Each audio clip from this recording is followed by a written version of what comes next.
Thank you very much, everybody. We've had a very big day in the stock market today, as you know.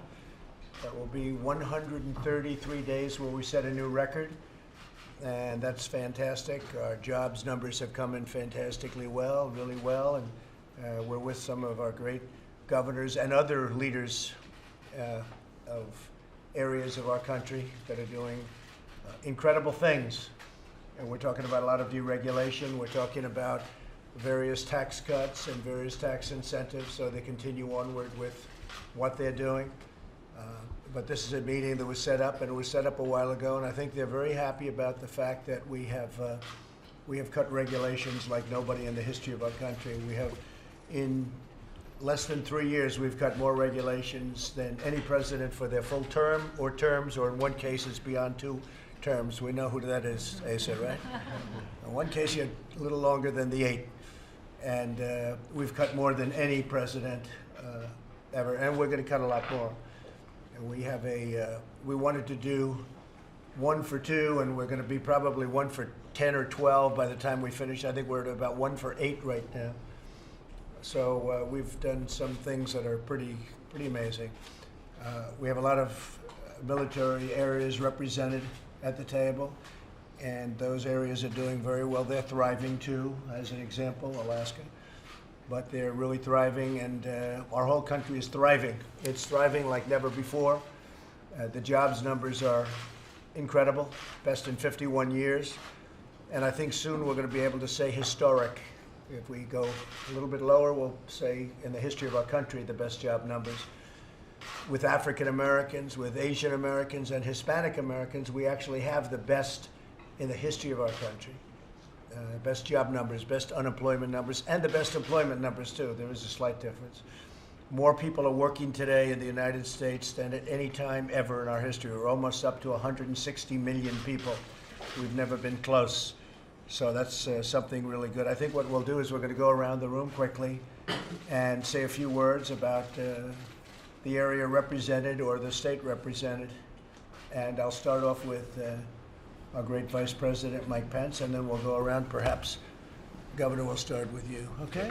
Good. Thank you, Mr. President, and it's great to welcome not only members of our cabinet, but really some of the most accomplished governors in the country to the table, people that have been leading in what you have defined as the Governor's Initiative on Regulatory Innovation. From the outset of this administration, you committed to revive the American economy. As you said, Mr. President, we cut taxes across the board for working families and businesses large and small. We've fought for free and fair trade with deals that were just announced and headed to the floor of the USMCA next week. Phase 1 on China, the Korea deal. We've worked to expand access to American energy. But it's been the regulatory initiative that you made a priority in this administration early on that's also been driving 7 million jobs created by businesses large and small and that record unemployment rate.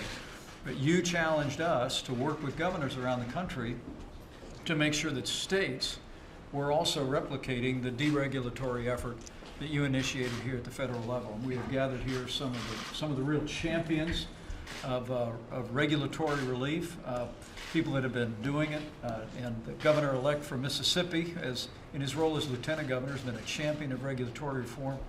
And so today really is about how we keep the momentum in the economy by encouraging even a greaher partnership on freeing up the American people to create jobs and create wealth and opportunity. And I know they're all grateful for your leadership, Mr. President, but I know how grateful you are for the governors gathered around here and all those that they represent who have been taking the principles you put into practice here at our nation's capital, putting them into practice at the local and state level to create jobs and opportunities for Americans. Good. Thank you, Mike, very much. Brett? Well, Mr. President, following your leadership, my first executive order was the 2 for 1, that right. For every new rule, we get rid of 2. I did pretty well. I exceeded that by 4,000%. we got rid of 82 rules for every new rule we're implementing this year. But the whole effort of what it does of reducing the friction costs, particularly startup and small businesses, and people that have a tougher time. Right. washing away that regulatory friction at both the federal level and the state level is a lot of that job creation. It's just, and it's a gift that keeps on giving if you keep being diligent on it. Right. Is that atmosphere for people to be successful, the great American story of entrepreneurship, only happens if you reduce regulatory friction, and whether it's in licensing, which we're working on, about doing away with licensing requirements and making it to where military spouses don't have to go over a hurdle when they transfer from one state to another, or whether it's just the rules to start. And then when you get done, you got to make sure that it doesn't build back up. So right. We look forward to continuing to work with your administration on this. Great job. Thank you very much, Brad. Pete? Well, Mr. President, thank you again for leading on the regulatory reform. It's really a key thing, especially things when you get rid of job-killing things like the waters of the U.S., right. What you've been doing on occupational licensing reform. That's a big thing we've been working on in Nebraska as well. And it just impacts so many people's lives when you do that. So, for example, we have a woman who wanted to open up her own hair braiding business in her home, but because of the rules and regulations in Nebraska, she would have had to have 2,100 hours of licensing, or classrooms to be able to get that license. And now maybe I don't get the whole hair braiding thing, but nobody's health or safety is put at risk by a bad hair braid. And so one of the things we did is we got rid of that requirement so she wouldn't have to have that license, so she could open up her own business. Right. And be able to help add jobs to the economy. And that's one of the things that your administration supported. So thank you very much for that. We really appreciate it. And we're continuing. I signed an executive order freezing all regulatory rulemaking until the regulations had been reviewed. We were able, for example, to cut the amount of regulation by 59%, our Department of Environment and Energy. We're working with your Federal Highway Administration, so we're taking over the NEPA reviews. And that's going to allow us to be able to get those environmental reviews done faster, still with your oversight. But we're one of 8 states that's done that. I'd love to say we're the smallest state, but Alaska actually has that distinction as being the smallest state doing that. But that's an example of how we're doing it. And then just process improvement, trying to make sure that we're doing a good job of getting these things turned around quickly. We've saved about 300 hours of our teammates' time, but what it's allowed us to do is be able to turn around permits in a third the time it was taking before. So all this is really helping to, again, get rid of that friction that Brad was talking about, so that people, average Americans, can get about their lives and go about creating the prosperity that we've experienced under your administration. Any word on the pipeline permits? So actually, TC Energy right now is going through getting the easements for all the landholders that they hadn't come to agreements with yet, and of course we're still waiting on the lawsuit in Montana. But I expect that there's going to be more action on that next year. All right, good. Thank you very much, Pete. Please, thank you. Thank you. I'd like to thank you. It is an honor to be here today, Mr. President and Mr. Vice President. I don't know if anybody or everybody's all familiar where I'm from. I'm from the Southern Indian Reservation, the southwest part of Colorado. We just take a lot of pride in our culture and our heritage. What we have, we'd like to set an example for Indian country. So, thank you very much. Thank you. Thank you. Mr. President, thank you very much for what you're doing. And I want you to know that what you're doing not only makes a difference in New Mexico, which we appreciate. I know from earlier conversations it makes a difference all over the nation. Right. New Mexico lives and breathes oil and gas. We're your 3rd largest oil producer, 6th largest natural gas producer. In the last 2 years, we have $2 billion of surplus revenue to the state because of this industry. It's been amazing. God willing, we'll have $174 billion of capital invested in this industry over the next couple of years. We have a lot of opportunities. So what's going to happen when they want to shut you down? Well, we're banking on you, Mr. President. You better bank on me. We're banking on you. You're my friend, Jim. You have no choice. It's a great honor to know that we have that backstop for what we're trying to do. And I can tell you that there's a whole bunch of folks out there that understand the risk associated with the oil and gas business. What they have trouble with is the risk associated with the politics. Right. And what you're doing is removing that risk, allowing us to deploy capital and make a lot of money for the nation, for our country, for our state and our city. We're growing like, I mean, unbelievably. I mean, the Permian and the Delaware are just prolific. And recently, I had dinner with a lady that's over the lower 48 for a major company. She told me that only about 10% of those reserves currently are being tapped with technology. That's what I hear. So you can just imagine what's in front of us with a little entrepreneurship. So, And we're doing well out there, I understand. yeah, it's pretty nice right now. We appreciate it. Thank you very much. That's good. Thank you very much, Jim. Please. Yes. Well, Mr. President, first of all, congratulations on both USMCA, but also the first phase of China trade. That is, as you know, very important to my farmers in Arkansas, but also we're a global export in a lot of different areas, and so that trade is very important to us. Congratulations to you. That's keep at it. And then secondly, thanks for your leadership on regulatory reform. The fact that you and the Vice President has taken a leadership role, and it makes it easier whenever it comes to getting General Assembly legislative support. The public becomes more aware of this. And so we've made it a priority. It does impact the economy when we can reduce the burden of regulations and delays. Just in the air permitting, which is required, of course, for manufacturing facility, we have reduced the wait time for an air permit by 600 days. Now that's just startling to think that there would be that kind of a backlog, but that's a kind of process improvement that helps industry either get a yes or a no more quickly. And then we've taken on, of course, the licensure reform to help those that are coming into the state, and your leadership on that has been very important. So Thank you. thank you. You're doing a great job. Thank you. Great job. Well, Mr. President, as you know, just a little more than a week ago, we had this just extraordinary jobs report yet again. The market watchers, the experts were saying we'd add about 180,000 jobs, which is a good number. And we just blew that out of the water with 266,000 additional jobs, and then adding 41 for September and October. Right. Just another great month.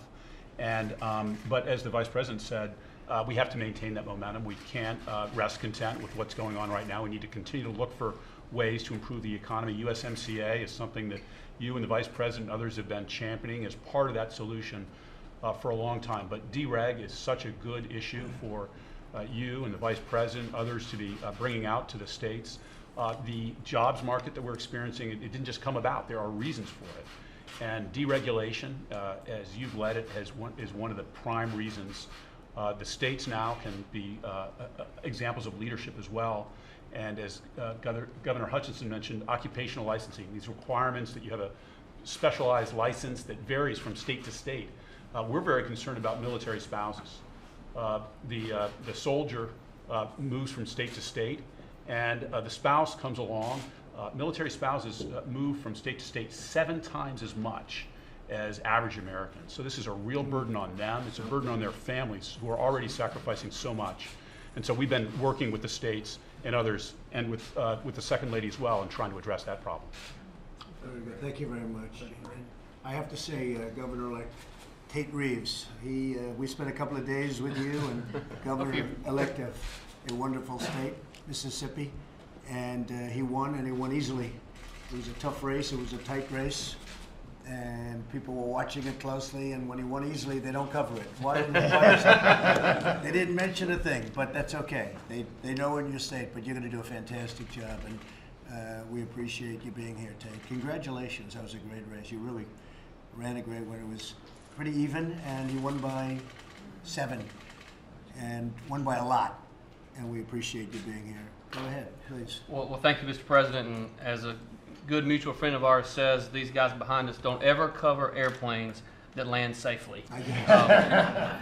But Can I use that? the reality is that, and Secretary Scalia said this, which I think is very important, these job numbers, these lowest unemployment rate in Mississippi's history and America's history, the highest employment rate. We actually have 88,000 more people working in Mississippi today than was working 8 years ago. And what's important to note is these things don't just happen. It's not just happenstance. It's the fact that good policies work. They work for Mississippi's economy, and they work for America's economy. And so I just want to thank you very much for your leadership on regulatory reform, your leadership on cutting taxes, your leadership on lowering regulations, your leadership on the trade deals. It's making a difference in my state, and it's making a difference across the country. And thank you, and to the Vice President, for everything that you're doing. I look forward to working with you for the next 4 years. Good job, Tate. Thank you. Appreciate it. Russ, you want to say something? Yeah, I just want to build on the momentum of where we are. So in the first 3 years, the President has been able to lower regulatory costs by $50 billion over 3 years. We're going to double that in the year 2020. What that looks like is about $220 billion of savings to the economy per year. So substantial growth from deregulatory initiatives. That's about $3,100 per family that's going to benefit when we're all said and done, when the President and the Vice President are all said and done, of real money in households' pockets. That looks like about 3 mortgage payments. That's about the size of a family's entire gas bill for the year. So this is real money, real benefit, and it's only just begun. Thank you very much. Eric? Well, let me pile on the praise and tell you why it's so easy to do so in terms of a few Indiana indicators. When the Vice President handed me the keys in Indiana, we were heading in the right direction, humming along. But since that period of time, our budget committee just threw out our revenue numbers for the first 5 months of the year. We're $200 million plus above where it was projected to be. We've got about 13.9% in our cash reserves. About $2.29 billion in cash reserves. We got more people working, just like in Mississippi, than ever before in our state's history. We've tripled the foreign direct investment in the last 3 years. And so we are moving in the right direction. And it's because of, as good as it was 3 years ago, it is great right now because of this partnership and because the tax and the regulatory environments work. Big difference. Yeah, huge. It is the difference. Good job you're doing. Thank you very much. David? Well, sir, we manage a lot of land. Some of that land is Indian land that we manage with the tribes.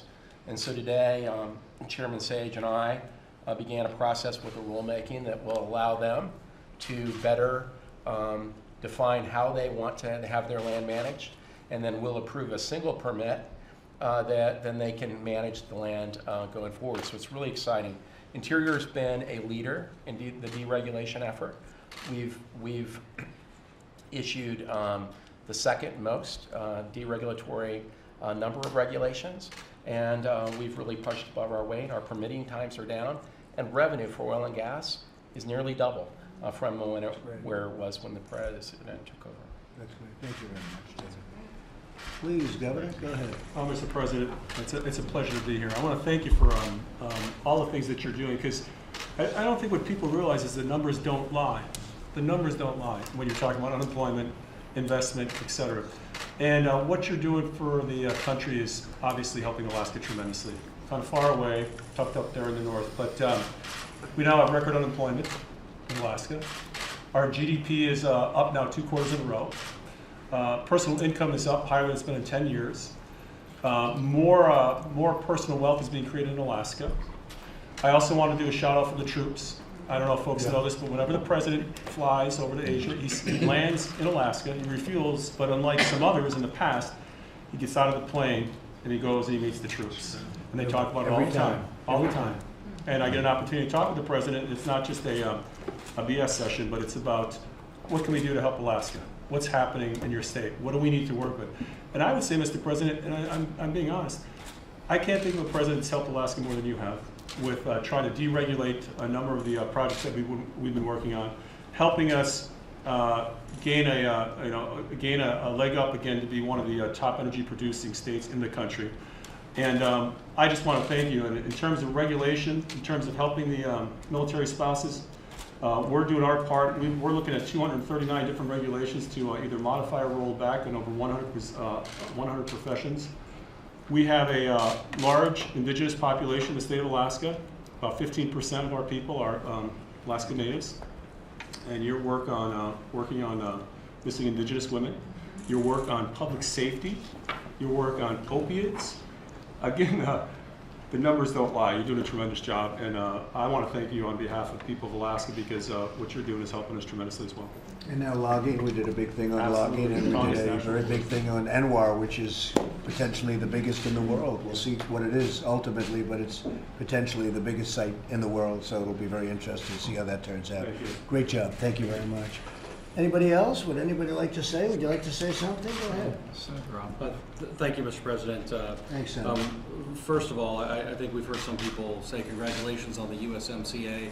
I'd like to congratulate you too, but more importantly, I'd like to thank you for keeping your promises to the people of this country. That when you said you would renegotiate NAFTA, you did so, and we appreciate the follow-through.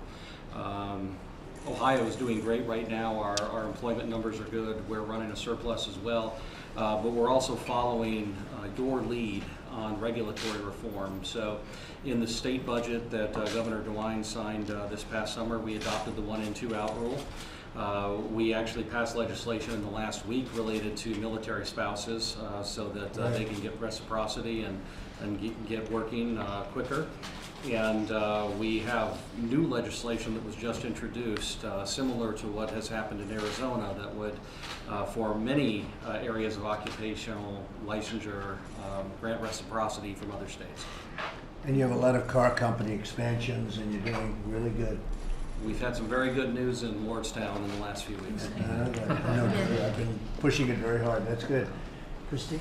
Yes, Mr. President. First of all, thank you for making your senior staff available to us today. We sat down for an hour and a half, and it was just really nice to have a give and take and really hear from them some of the details of things that we can dig further into, things that you're doing that maybe we won't have time to discuss right here. But also on behalf of South Dakota, thank you for the trade agreements. We've had the largest natural disaster in our state's history this year. We have more unplanted acres than any other state in the nation, and we've been devastated. So I've been tightening our belt, but these trade agreements on a tough year where farmers are struggling, to have that good news come right before Christmas really did help them quite a bit. And you never quit, which I love that you did it till you got it done and you won, and by turn we get to win because we're going to get to keep our family farms and we're going to get to keep South Dakota wonderful, and so I appreciate that. It's a great place, and you also are going to have a very exciting 4th of July. We are. We're going to have fireworks, and I'm hoping For many years to come. Mount Rushmore. Well, we're going to think about it, Mount Rushmore. Yeah. They ended the fireworks how many years ago? A long time. Gosh, it was at least 10 years ago.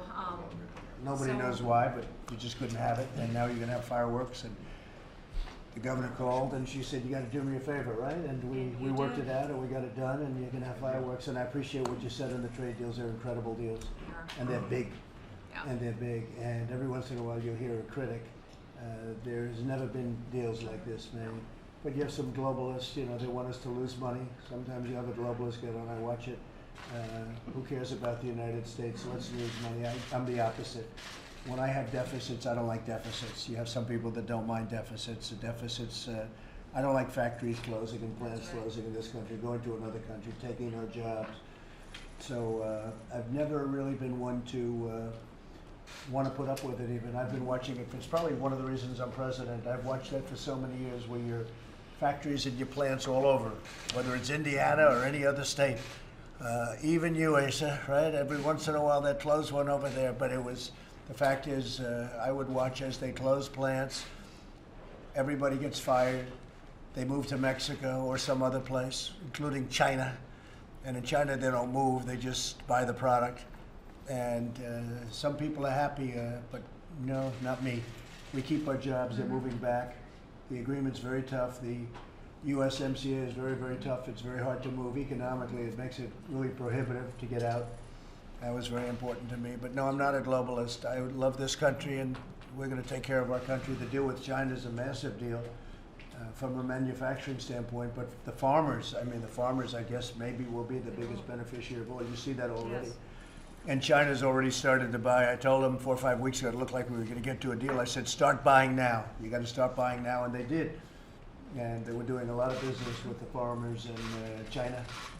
And so the deal will be finalized over the next couple of weeks. It's actually translation is the biggest thing. The deal is finished, but The translation is very important. I said, make sure you have the right translators because you can lose a lot with bad translation. So we're working on getting that done, but it's going to be really a big, it's going to be, I think you already see it. I think most of you see that now with China, right? They've already come in and they're buying very big. So anyway, we have a tremendously successful country. I think economically it's the most successful it's ever been. Our military is totally rebuilt. Our vets are being taken care of. We have choice and we have accountability. You know, people don't talk about accountability. We had a situation in Arizona where you couldn't fire people. They did horrible things and you couldn't fire them. Now you can fire them. And it took 55 years they've been trying to get that approved. And they couldn't, and we got it approved. That means that people are bad. They don't treat our vets well. They don't treat them with respect. They get fired. That's the way it is. And more than 8,000 people have been let go that were not good for us, were not good for the vets, and they've been trying to do this for decades, and they couldn't get it. So we got accountability done. We have choice done. Choice is a big deal. From your standpoint, it's big. Most of you, all of you have big vet areas, everyone in this room. But now you can tell somebody if he's got to wait 2 weeks to see a doctor, or 4 weeks, or 9 weeks in some cases. It's the craziest thing. You go right outside, you see a doctor, a local doctor, you pick the doctor, we pay the bill, and they're better. We've had cases where they had to wait so long, they were just not very sick, pretty routine stuff. They end up terminally ill because they couldn't get to see a doctor. So we finally got choice done. And they've been trying that one for 44 years. For 44 years they've been trying to get choice done, and we got it done. So the vets are very happy with us. Big on Second Amendment. This is a big Second Amendment group. I think for the most part I can say that. I don't think anybody's going to raise their hand and fight me on that one, Jim. But this is a big Second Amendment room, these governors, every one of them. And we're very strong on our Second Amendment.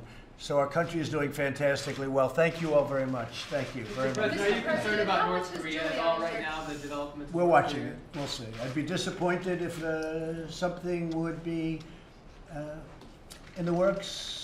And if it is, we'll take care of it. But we'll see. We're watching it very closely. We're watching North Korea. We're watching many places, actually, very closely. But North Korea, we are watching very closely. Mr. President, how much has Giuliani shared with you about his recent trip to Ukraine? No, not too much. But he's a very great crime fighter. He was probably the greatest crime fighter over the last 50 years. Very smart.